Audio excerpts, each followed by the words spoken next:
त्रेता युग में रामायण के समय द्रौपदी कौन थी? दोस्तों, आखिर त्रेता युग में रामायण के समय में द्रौपदी कौन थी? किसकी अवतार थी? क्या थी पीछे सच्चाई? आखिर द्रौपदी त्रेता युग में क्या कर रही थी? आज एक ऐसे रहस्यमयी कथा का उजागर करने वाले हैं जिसे रामायण और महाभारत के पन्नों में दबा दिया गया है।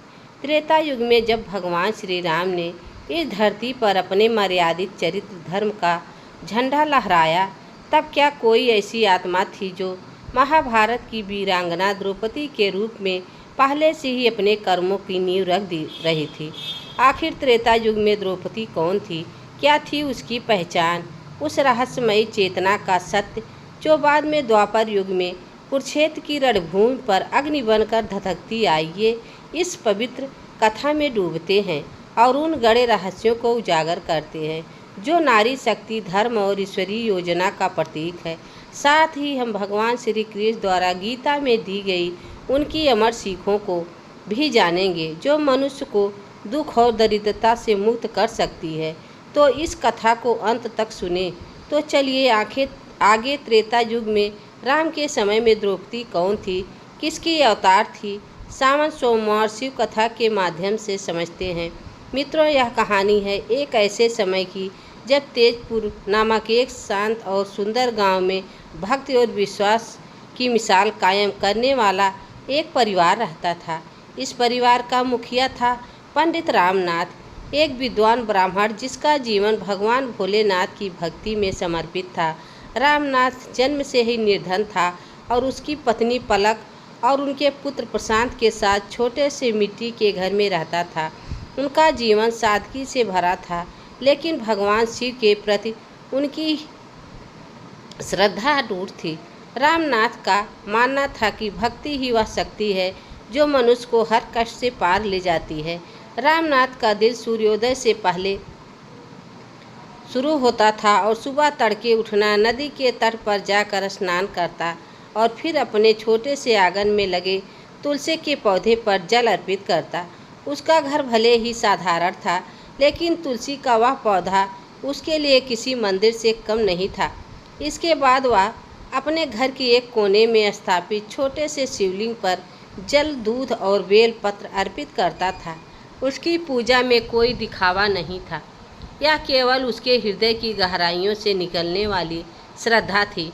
पूजा के बाद वह तेजपुर की गलियों में निकल पड़ता, जहां वह घर घर जाकर भगवान भोलेनाथ की कथाएं सुनाता। उसकी वाणी इतनी सुंदर और मधुर भावपूर्ण थी कि सुनने वाले मंत्रमुग्ध हो जाते थे। लोग उसकी कथाओं में डूबकर अपने जीवन को सुख को भूल जाते थे। जो भी दक्षिणा मिलती, कभी अनाज, कभी कुछ सिक्के, कभी कपड़े, उसी से वे अपने परिवार का पालन पोषण किया करते थे। राजनाथ की भक्ति में एक अनोखा आनंद था। वह मानता था कि भगवान शिव उसकी हर काम कार्य को देख रहे हैं और वह अक्सर कहता, जो भी सच्चे मन से भगवान की भक्ति करता है उसे फल अवश्य मिलता है। उसकी यह बात सुनकर लोग उसका सम्मान करते, लेकिन कुछ लोग उनकी गरीबी थी देखकर मन ही मन सोचते कि इतनी भक्ति के बाद भी रामनाथ का जीवन इतना कठिन क्यों। रामनाथ की पत्नी पलक भी कभी भगवान शिव की परम भक्त थी। वह सावन मास के प्रत्येक सोमवार को व्रत रखती थी। सुबह से शाम तक वह भगवान शिव की पूजा में लीन रहती थी, मंत्र जपती और अपने परिवार के सुख समृद्धि की प्रार्थना करती। वह अपने छोटे से घर में कोने में मिट्टी का शिवलिंग बनाकर उसकी पूजा करती और सावन के महीने में तो उसका उत्साह और भी बढ़ जाता। वह बेल पत्र, फूल और चंदन से भगवान की पूजा करती और रात को जाकर भजन गाती। लेकिन जैसे जैसे समय बीता, पलक का धैर्य जवाब देने लगा। वर्षों की भक्ति के बाद भी उनके जीवन में कोई बदलाव नहीं आया। उनके घर में अनाज की कमी थी, कपड़े पुराने हो चुके थे और प्रशांत की शिक्षा के लिए भी पैसे जुटाना मुश्किल था। श्रद्धा के पलक के मन में वह सवाल उठने लगा, क्या भगवान शिव उनकी पूजा को सुनते भी हैं? वह सोचती, मैं दिन रात प्रार्थनाएं की, व्रत रख तप किया, लेकिन हमारी गरीबी तो दूर हुई ही नहीं। क्या हमने कोई ऐसा पाप किया है कि हमें यह सज़ा मिल रही है? धीरे धीरे उसका विश्वास डगमगाने लगा। एक दिन निराशा और क्रोध में उसने भगवान शिव की पूजा छोड़ दी। उसने अपने मन में ठान लिया कि जब भक्ति का कोई फल नहीं मिलता तो उसे करने से क्या अर्थ। पलक की इस नाराज़गी से रामनाथ को दुखी किया, लेकिन वह चुप रहा। वह जानता था कि पलक का गुस्सा उसकी गरीबी और कष्टों का परिणाम है। वह उसे समझाने की कोशिश करता, पलक, भगवान हमारी परीक्षा ले रहे हैं, हमें धैर्य रखना होगा। लेकिन पलक का जवाब हमेशा तीखा होता, कब तक धैर्य रखें स्वामी, हमारी पूरी जिंदगी बीत गई, लेकिन भगवान ने हमें कुछ भी नहीं दिया। समय बीतता गया और रामनाथ बूढ़ा होने लगा। उसकी शारीरिक शक्ति कम हो गई, कई रोगों से उसे घेर लिया। कभी कभी बुखार, कभी जोड़ों का दर्द। अब वह पहले की तरह नगर में कथाएं सुनाने नहीं जा पाता था। घर में खाने को कुछ नहीं बचा, कभी कभी तो दिन रात भूखे रहना पड़ता। पलक का क्रोध और बढ़ गया। रामनाथ से कहती, देखा स्वामी, आपकी भक्ति ने हमें कहाँ लाकर खड़ा कर दिया। अब तो दाने दाने के लिए तरसना पड़ रहा है। क्या यही है आपकी भगवान शिव की कृपा? रामनाथ का मन दुखी होता, लेकिन उसका विश्वास नहीं डगमगाया। वह कहता, पलक, भगवान की माया को समझना आसान नहीं। वह हमारी भक्ति को देख रहे हैं, हमें ध्यान रखना होगा। लेकिन पलक का मन भक्ति से पूरी तरह विमुख हो चुका था। उसने रामनाथ को भी पूजा छोड़ने को कहा, लेकिन रामनाथ ने मना कर दिया। वह रोज़ सुबह तुलसी पर जल चढ़ाता और शिवलिंग पर बेलपत्र चढ़ाता, भले ही उसका शरीर कमज़ोर हो चुका था। इसी बीच प्रशांत ने अपनी शिक्षा पूरी कर ली। वह एक दिन और समझदार युवक बन गया था। जब वह घर लौटा और अपने माता पिता की दयनीय स्थिति देखी तो उसका मन दुख से भर गया। उसने अपने भविष्य की चिंता छोड़ दी और अपने माता पिता की सेवा में जुट गया। सोचने लगा, मेरी माता पिता मेरे लिए इतना कुछ किया, अब मेरी बारी है, मैं उनको कष्ट को कम करूं। प्रशांत ने अपने पिता की राह पर चलते हुए तेजपुर में भगवान शिव की कथाएं सुनाना शुरू किया। उसकी वाणी में वही मधुरता, वही भक्ति थी जो उसके पिता में थी। लोग उसकी कथाओं को सुनने के लिए उत्साहित रहते थे। वह जो भी दक्षिणा पाता, कभी अनाज, कभी सिक्के, कभी कपड़े, उसे घर लाता और परिवार का खर्च चलाता। लेकिन यह दक्षिणा इतनी कम थी कि वह केवल उनके मूलभूत खर्चों को ही पूरा कर पाती। पलक को यह देखकर और चिंता होने लगी। वह सोचती, प्रशांत की जिंदगी भी हमारी तरह गरीबी में बीत जाएगी। क्या भगवान शिव को हमारे दुख दिखाई नहीं देते? एक दिन प्रशांत तेजपुर के प्रसिद्ध शिव मंदिर में पूजा करने गया। यह मंदिर नगर का गौरव था, जहाँ दूर दूर से भक्त भगवान भोलेनाथ के दर्शन के लिए आते थे। प्रशांत ने वहाँ विधिवत पूजा की और फिर मंदिर में उपस्थित भक्तों को भगवान शिव की कथाएं सुनाई। प्रशांत की यह बात मंदिर में उपस्थित तेजपुर के राजा सूर्यसेन ने सुन ली।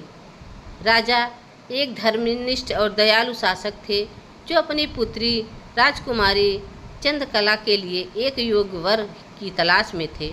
उन्होंने प्रशांत की कथा और उसकी भक्ति को सुनकर बहुत खुश हुआ।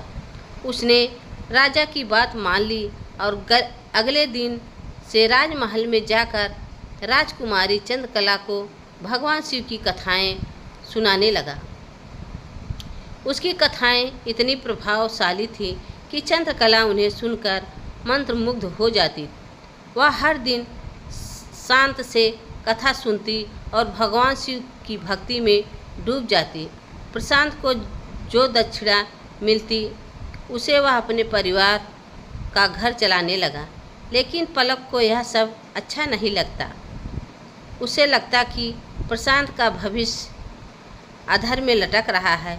वह रामनाथ से कहती, स्वामी, प्रशांत की उम्र बढ़ रही है, वह दिन रात कथाएं सुनाता है, लेकिन उसका अपना भविष्य क्या होगा? क्या वह भी में हमारी तरह गरीबी में ही जिएगा? पलक की बात और कड़ू पुकार माता पार्वती ने सुन लिया और तुरंत कैलाश पर्वत पर भगवान भोलेनाथ के पास पहुंची। उनकी आंखों में चिंता थी। उन्होंने भगवान शिव से कहा, हे शिव शंभु, आप त्रिकालदर्शी हैं, आप सब कुछ जानते हैं, फिर भी आप अपने भक्त रामनाथ और उसके परिवार की पीड़ा क्यों नहीं देख रहे हैं? रामनाथ ने जीवन भर आपकी भक्ति, पलक ने वर्षों तक व्रत और पूजा की, लेकिन उनके जीवन में केवल कष्ट ही कष्ट है। क्या उनकी भक्ति का कोई फल नहीं मिलेगा?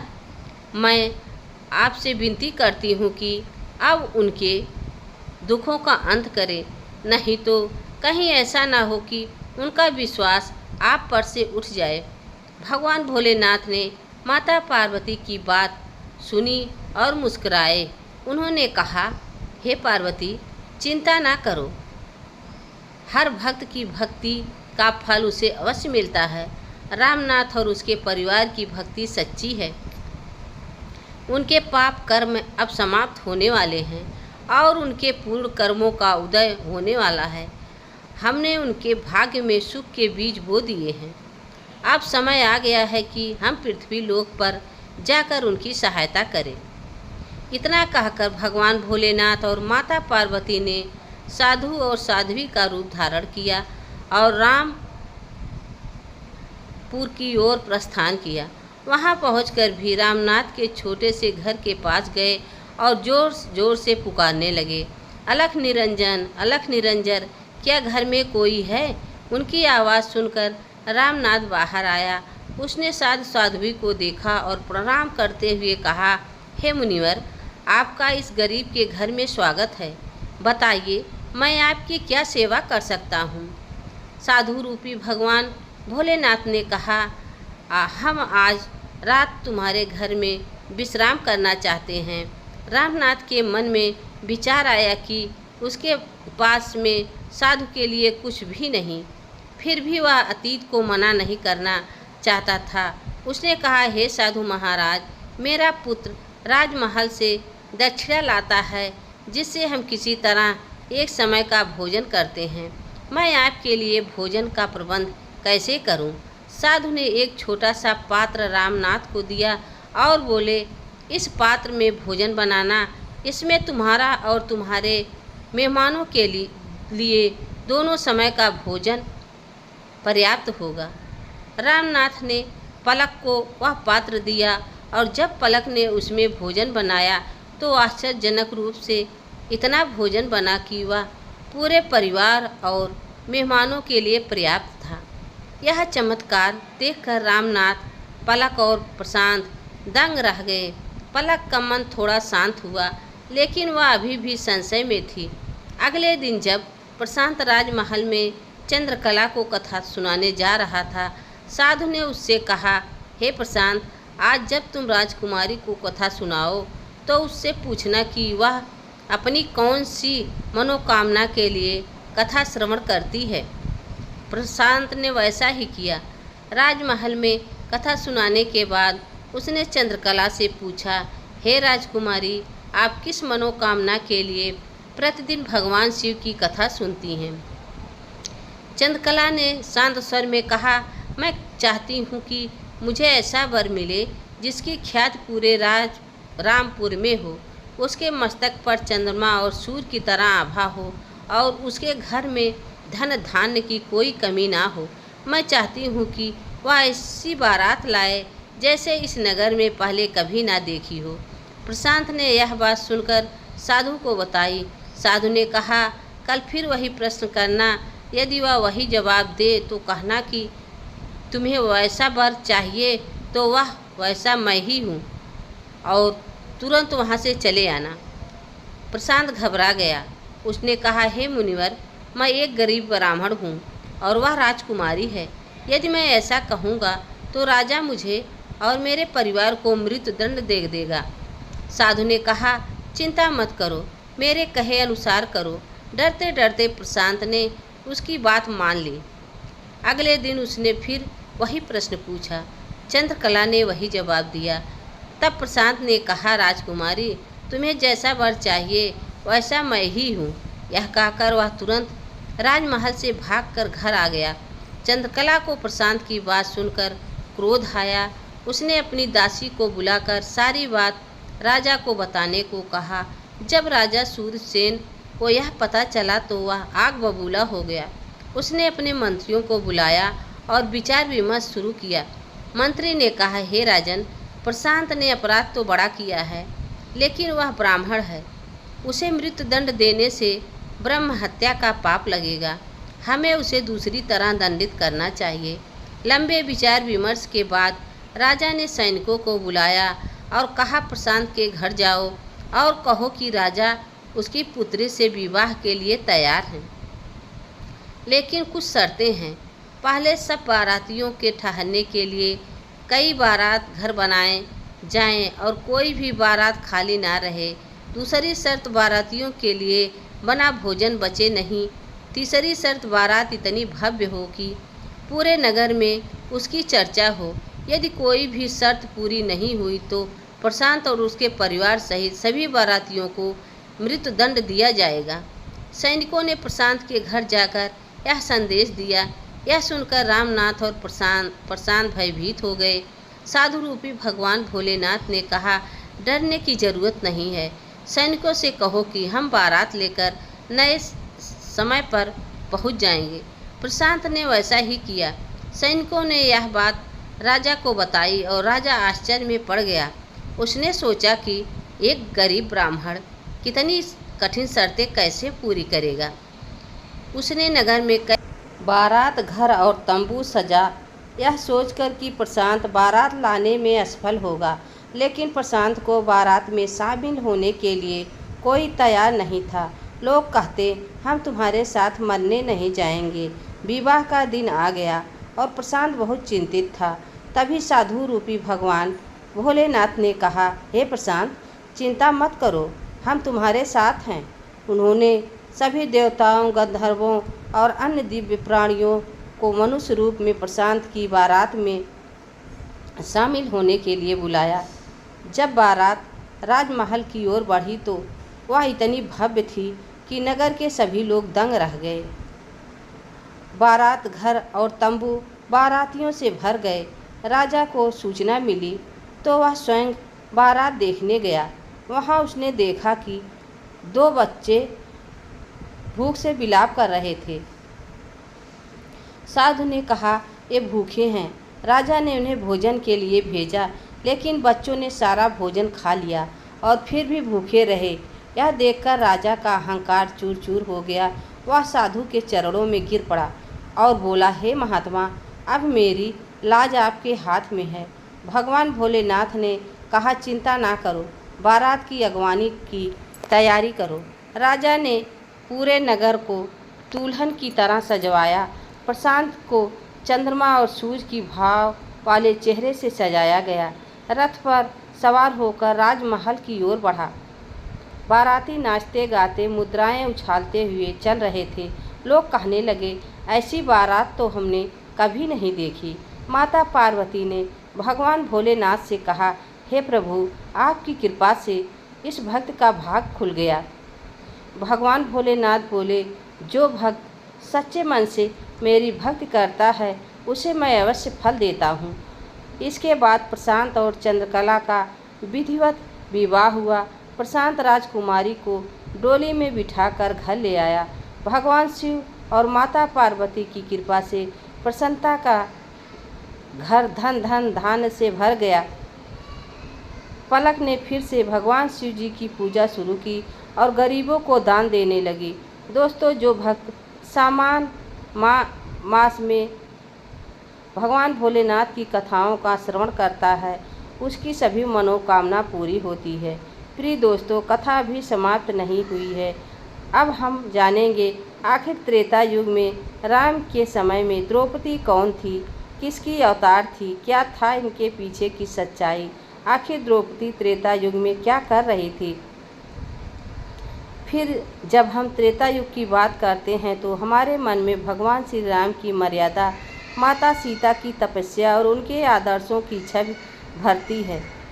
उस युग में समाज ने नारी के लिए कुछ कठोर नियम और सीमाएं निर्धारित की थी।